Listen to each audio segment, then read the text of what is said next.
Thank you, Honorable Speaker.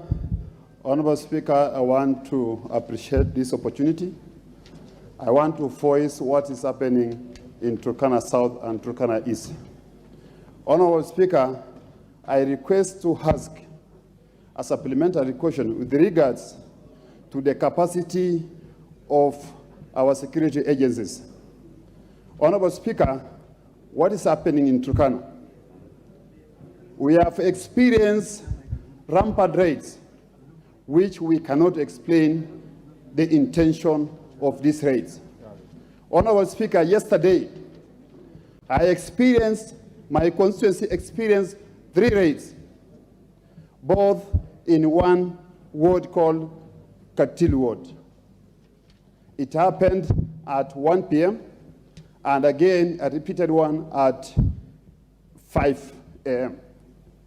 Honorable Speaker, I wish to ask the Minister for Interior, CS Professor Kindiki, do we have a capacity as a country to handle this internal conflict?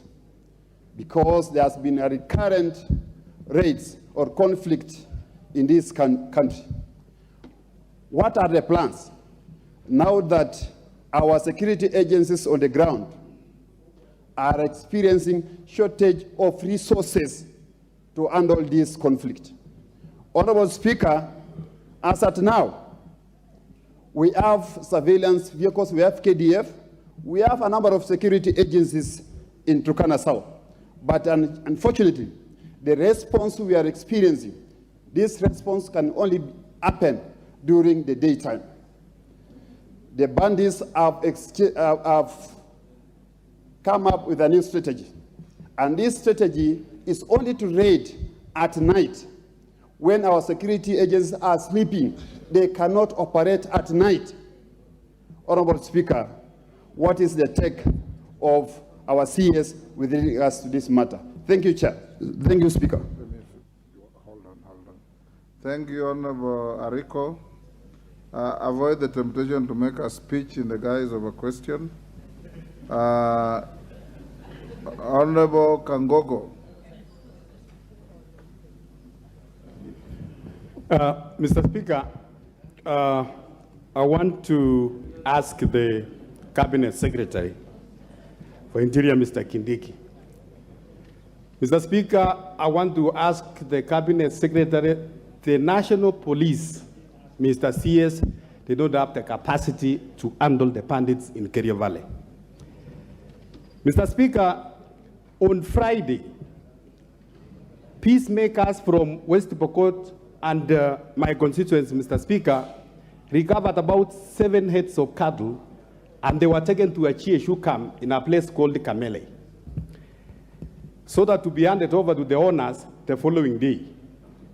Mr. Speaker, that night, a daring bandits entered into a Chieshu camp and took away all the animals. On Friday, Mr. Speaker, the same thing with the honorable member for Baringo North talked about. A bandit who was arrested and taken to county headquarters in Iten, where we have about 100 policemen. The county headquarters, Mr. Speaker. And then 10 bandits came all the way about 200 kilometers away to rescue their own, and they successfully took away from the police. Mr. Speaker, I want to ask the CS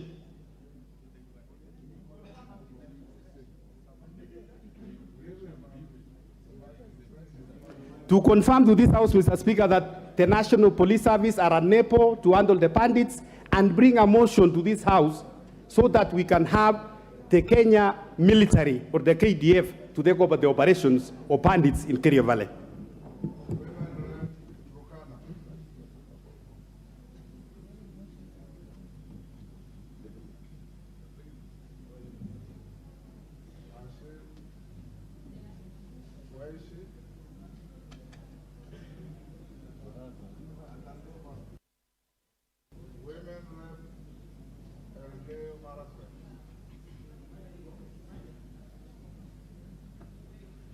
The women rep Turukana, she's left. Yes, Thank you, Mr. Speaker. 1 minute. Okay, thank you. I only have a very brief question to the CS. Right now, we're being told that the person who was booked in at Iten County Referral was a bandit. Was there any OB elsewhere booked that that particular person had previously been identified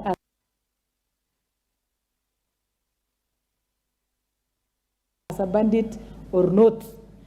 And then we would wish to know, was he taken by the police, or if the other people who came to the county referral and took him? If people are calling them bandits, can they name them by their names? So what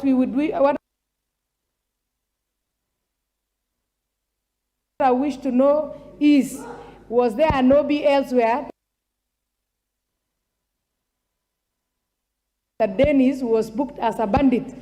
And the other ones who came to the rescue, were they police, or if as bandits? Thank you, Mr. Speaker. Thank you. Last, the Honorable Farah Maalim.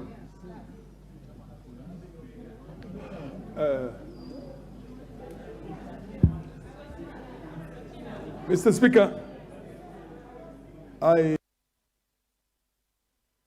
84.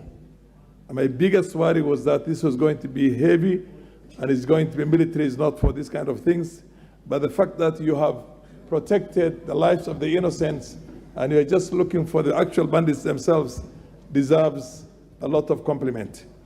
My question, Mr. Speaker, is, Mr. Minister, have you tried some soft power? Have you tried to find out how you can deal with the elders, with the communities, and bring the communities together, as opposed to maintaining basically law and order in that place? Have you also tried to look at the social issues that underpin, because there's only one community that everybody's complaining about, the Pokots. The Pokots are the poorest, they are the least educated, there's the least what they call infrastructure in order. Order, Farah. Order.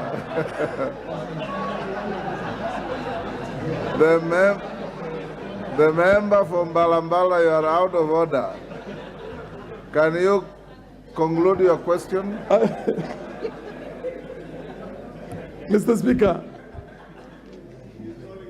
Speaker, we need to educate those children, Mr. Speaker.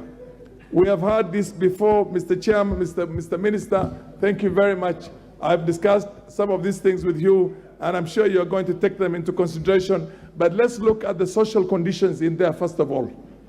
When you have a very poor social condition somewhere and everywhere around there has got some wealth, then of course they will go and try and go and attack those places. So my question is that let's look at soft power. It has worked in Northeastern Province, for your information.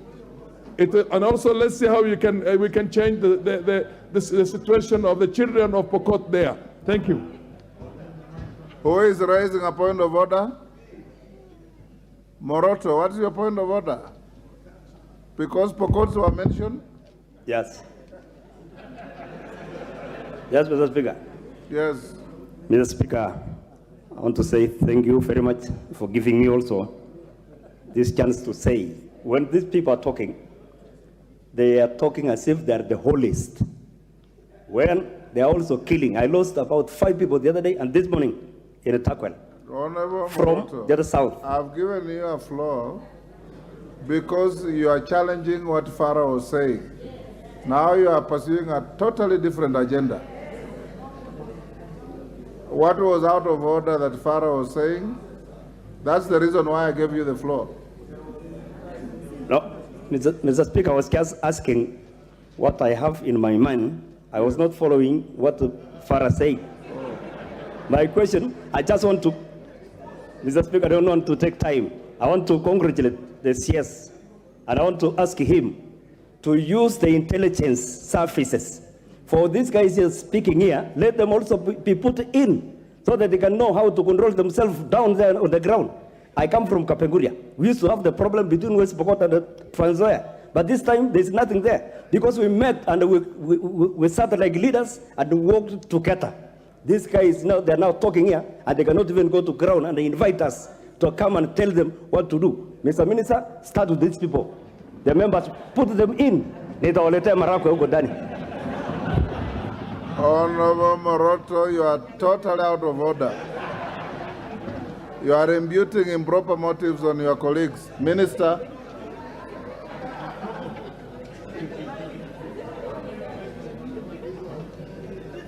Minister, if you can give quick, short answers to those short questions. We still have 4 questions for you, and we have done very poorly. 45 minutes on this one. Yes, Mr. Speaker, I will do as guided on the first matter. Allow me, Mr. Speaker, to say on the issue that was raised on a point of order about tabling statistics on recoveries of livestock. I didn't say I'm carrying the statistics. I said if the House directs, I can table them in the House even by I heard Tuesday. you that way. Yes, you can, Mr. Speaker, I can, if you direct, yes. I can table the statistics of recoveries from the time the operation began. In fact, we can even take it backwards a bit, 2 months before, and these 2 months when there have been an operation, and the recoveries and where and what is remaining. Mr. Speaker, also, I may be informed the House through you that I am informed that the High Court in Chuka has ruled in favor of the Prosecution Council and in favor of the state to cancel the anticipatory bail on the suspected killers. Mr. Speaker, other than that, let me mention or respond to the other issues quickly. We are strengthening the Independent Police Oversight Authority to supplement the work of the Internal Affairs Unit of the National Police Service to provide an independent arm of the state that can help in dealing with extrajudicial killings. I confirm to the House, Mr. Speaker, and I assure the House and the member for Manyata that all extrajudicial instances of extrajudicial killings are actively under investigation, and the policy of this administration is zero tolerance on extrajudicial killings. The police officers have been informed accordingly that we shall not protect any officer who misuses their firearm to kill people other than what the law provides on the use of lethal force in law enforcement. Honorable Speaker, with regard, and that includes the issue around the killing in Kianjokoma. Mr. Speaker, the second one, raised by the member for Baringo North, the Honorable Makilab, that